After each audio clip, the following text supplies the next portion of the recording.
drugs as their only choice. Please show me your power. Reenact the slavery with those yes and mono white job. Where is black power? Black power was the first power. Please show me black power. It would seem like only a matter of days we went from the only race to a minority race. Wise men say the truth will save the day, but I grew up in a world where I can surely say that the truth has lost its power. Every time black on black crime sets its rise, truth that loses its power. Every mother out there raising up. Welcome to Black History Month. For the first time ever, you are going to gain a special insight into the philosophy and opinions of one of the greatest men to have ever walked this earth. Where is black power? Black power was the first power. Please show me black power. We are going to be celebrating a remarkable life and legacy over the next 31 days as I bring you the resurrection of Marcus Mosiah Garvey. A series which will be presented by me, Jermaine Brown, featuring 31 brothers from the community, all chosen to resurrect different speeches from Marcus daily. This Jesus Christ, he must have been a brother. Every father out there raising a fatherless child, tell me where is black power? All my brothers seeing drugs as their only choice. Please show me your power. Now before we get into the speeches, here's what you need to know. Marcus Mosiah Garvey was the founder and organizer of the largest independent black movement in the world, the Universal Negro Improvement Association and the African Communities League. At the heights of success, the organization had a worldwide membership of over 11 million subscribed members. Now this was an excellent feat, especially when we consider that this happened during a time of no internet, no smartphones, no social media, and in the midst of 2 world wars. Yet he dared to travel the world, even to non-English speaking regions, spreading his message of self-love and empowerment.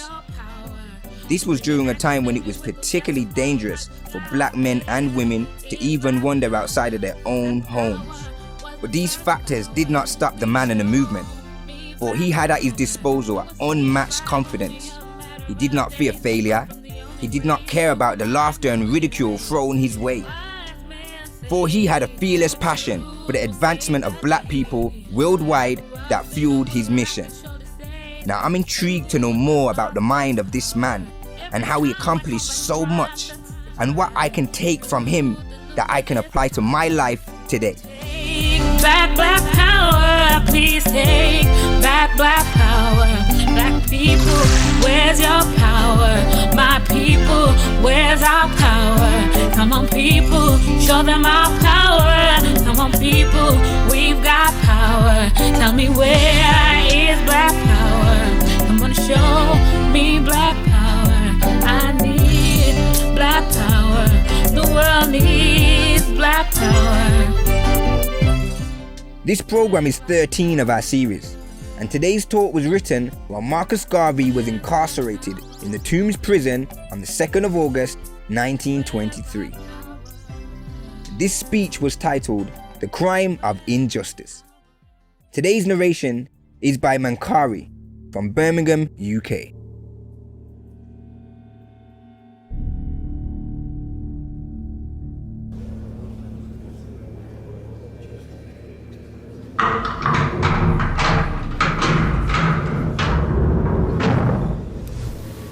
There's no crime like that of injustice, and it is the cause that will ultimately bring about the ruin of the world.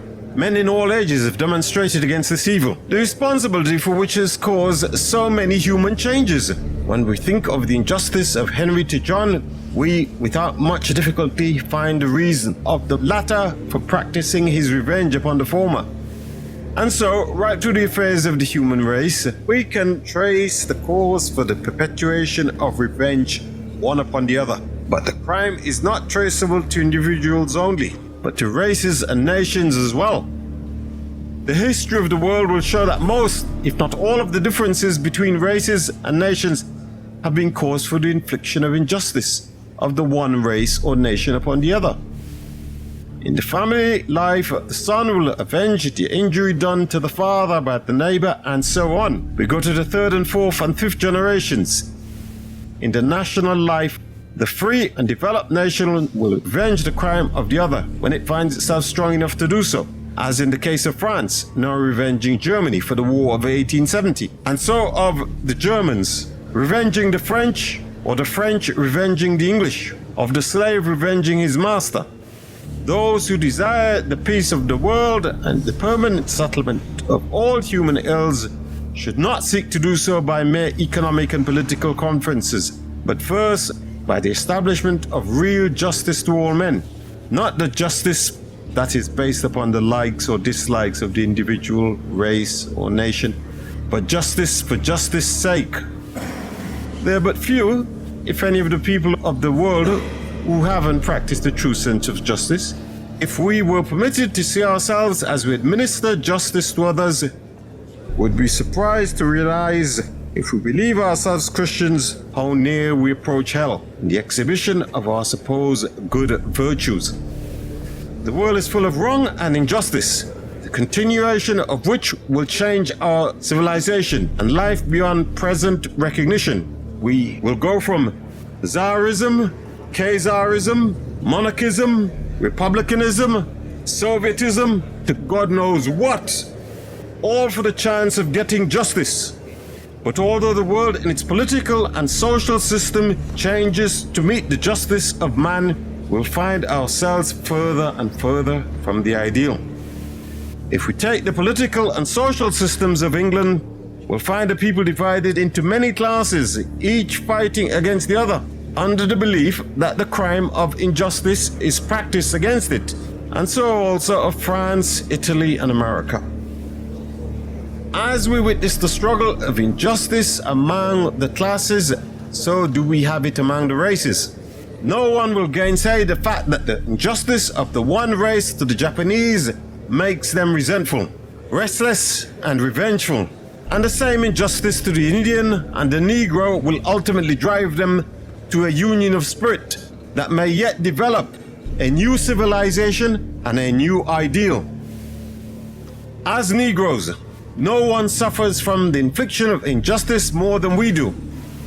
It is practiced against us in every walk of life, politically, socially, industrially, educationally, commercially, judicially, and even religiously.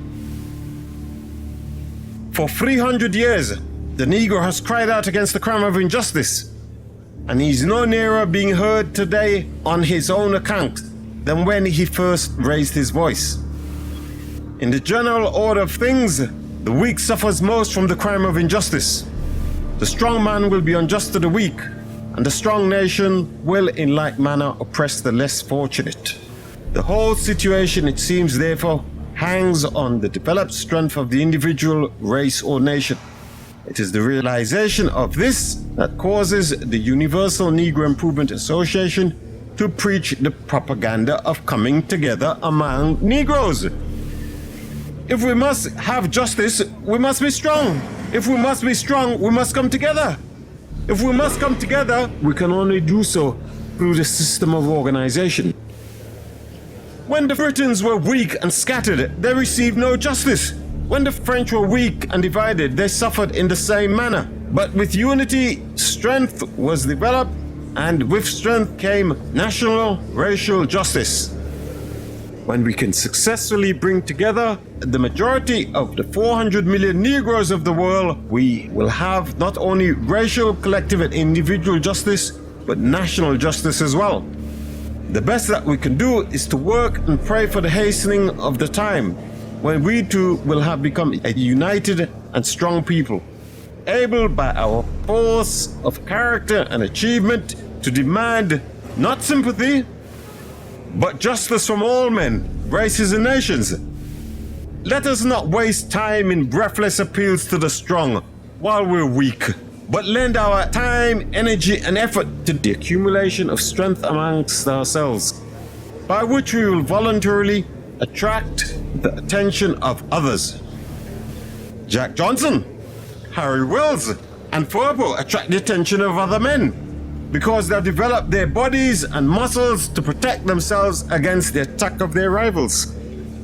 England, France, Italy, Japan, and America attract the attention of other nations because of their powerful military and naval strength. And so, the Negro can only arrest the attention of the rest of mankind in the quest for justice, for fair play, when we can produce to the world the real stuff that makes man feel if he doesn't hear.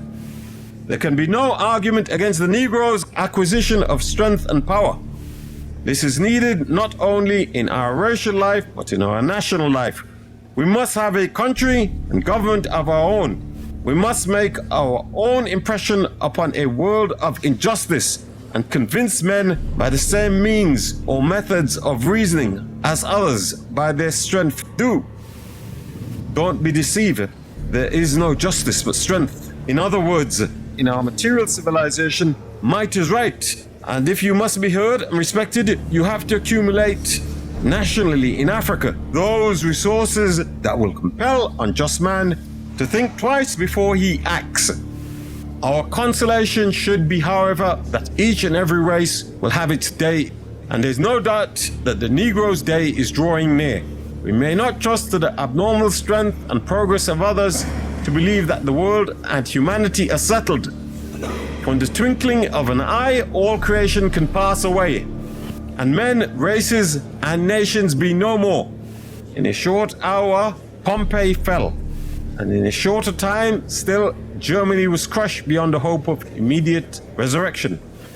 To say nothing of ancient Greece and Rome, what has happened in the past to other races and nations will happen again. So let us work and pray, for surely our day of triumph and authority to mete out justice will come, and Africa may yet teach the higher principles of justice, love, and mercy, ye true brotherhood. Some of us become at times drunk with our power and authority, and in the fullness of our narrow conceit, wreak our vengeance upon others under the guise of justice. Oh, how wanton is man! Irresponsible in his conceit, vain in the realization of his power, even vicious to the point of vengeance, but we glory in the fact that he is only man, and in the natural course of life will pass away. The wretch with injustice written upon his soul, like the dog, to be unwept and unmourned, in the higher spiritual sense, to be another subject of hell, perdition, and the dust from which no pleasant memory springs. Some of us think that we live only in the physical, but we're not really conscious of a higher life. If there is, and there is, then why die like the dog? Why not die like a Christ, a John the Baptist, a Saint Augustine, a Caesar at the base of Pompey's statue, a Joan of Arc with the faggots around her, a Robert Emmet with his head upon the block, a Terence McSweeney in Mountjoy jail. Oh, what honor and glory we give to man for the service he renders unselfishly to his brother. With what disgust we curse the wretch who lives for self and for those of his kind around him. Yes, he who has no knowledge of truth, whose soul is filled with corruption, bribery, and injustice. Negroes, shall we not choose between right and wrong? Shall we not pattern the lives of those men, races, and nations that have prospered by justice? Surely we shall, for in so doing, we'll have removed ourselves from the curse of a heartless, sinful, unjust world to a new temporal sphere, where man will live in peace and die in consciousness of a new resurrection. Such will be Africa's day, when a new light will encircle the earth, and black men lift their hands to their God, and princes shall come out of our country. For this we will not give up hope, but fight and struggle until the angel of peace and love appears.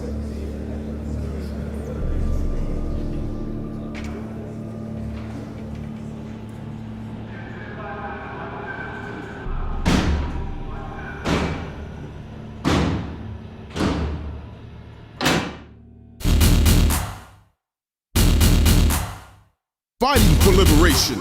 Fighting for liberation. Fighting for liberation. Fighting for liberation. Fighting for liberation means to struggle for the concept of liberty. Liberty never comes peacefully. Liberty never comes along without struggle. Liberty can never fully be appreciated if one's liberty is taken for granted. Liberty can only be attained by engaging in overall conflict and confrontation. In order for a room to silently exist with large amounts of multitudes, this would require confronting the present multitudes that are often loud and obnoxious. Getting this loud multitude to conduct themselves in a silent manner will require confrontation. Fighting for liberation. Fighting for liberation. Fighting for liberation. Fighting for liberation means to struggle for the concept of liberty. Liberty never comes peacefully. Liberty never comes along without struggle. Liberty can never fully be appreciated if one's liberty is taken for granted. Liberty can only be attained by engaging in overall conflict and confrontation. In order for a room to silently exist with large amounts of multitudes, this would require confronting the present multitude that are often loud and obnoxious. Getting this loud multitude to conduct themselves in a silent manner will require confrontation. You've just been listening to The Crime of Injustice. Originally written while Marcus Garvey was incarcerated in the Tombs prison on the 2nd of August 1923 and resurrected by Mankari. This concludes day 13 of our 31-part series, and we'd like to thank Mankari for today's narration. Mankari is one of 3 directors at Kwasi Limited. He's been an educator of 20 years standing, teaching both maths and English at secondary schools. He also teaches African World Studies. Mankari has taken part in many community projects and events over the past years. He says that Garvey's black print for Africans at home and abroad is even more relevant in these times.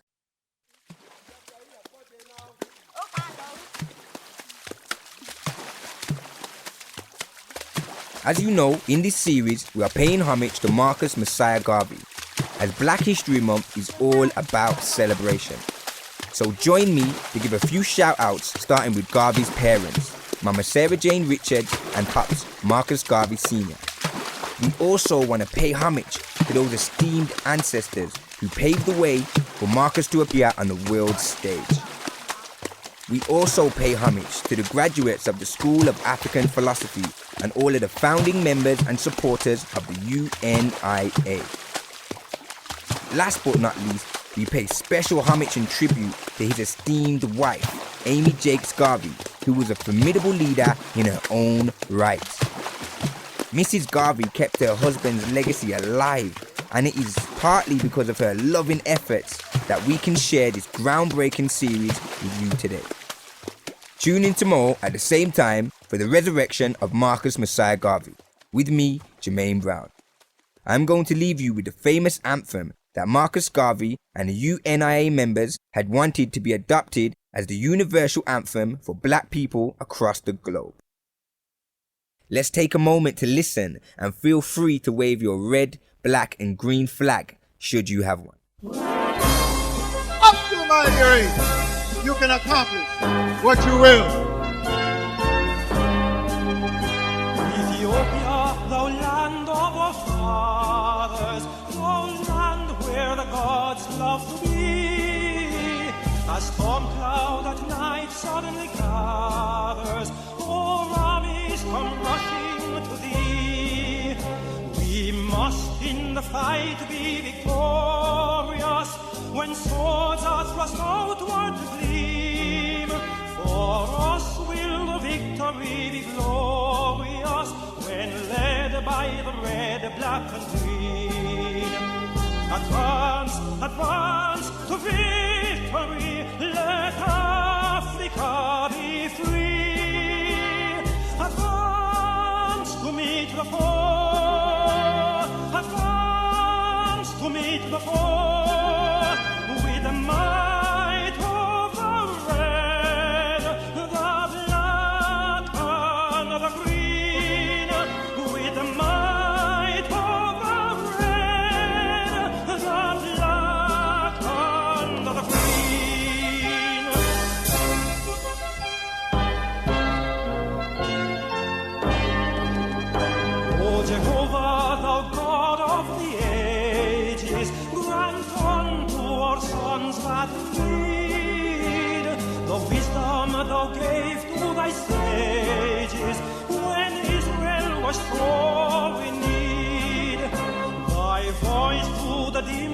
hast spoken, Ethiopia shall stretch forth her hand. By thee shall all fetters be broken, and heaven bless our dear motherland. Advance, advance to freedom.